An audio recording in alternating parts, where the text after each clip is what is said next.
အန္တရာယ်မိဘကင်းဝေးစေရန်ဝတ္တသုတ်တံကိုရွတ်ဖတ်ပူဇော်ပါမယ်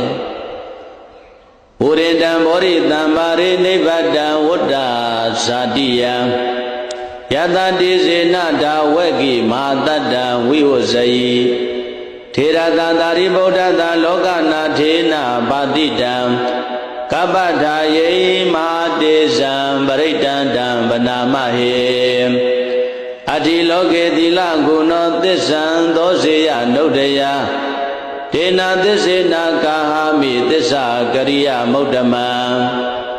အာဝဇိတဝဓမ္မဗလံတရိတဝပုပ္ပကေစီနေ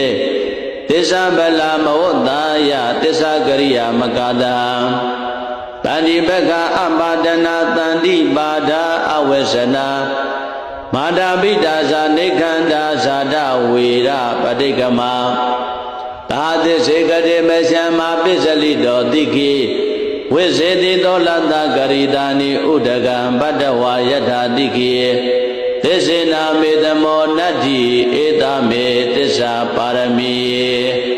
ဝတ္တသုတ်တံဝရခတုဝတ္တသုတ်တံဝတ္တသုတ်ပရိဒယဒေသနာတော်မြတ်တိဟောတုံမကံပရိဒယစိတ်ဓာကြည်ပြိုနာယူကြညာတဲ့မျိုးကောင်းသားမျိုးကောင်းသမီးတို့အားရခတုကိုလည်းကြံမာစိတ်ချမ်းသာ၍မိဘေအဖျားဖျားကင်းဝေးกว่าအောင်ကောင်းစွာမသွေးဆောက်ရှောက်တော်မူပါစေတည်း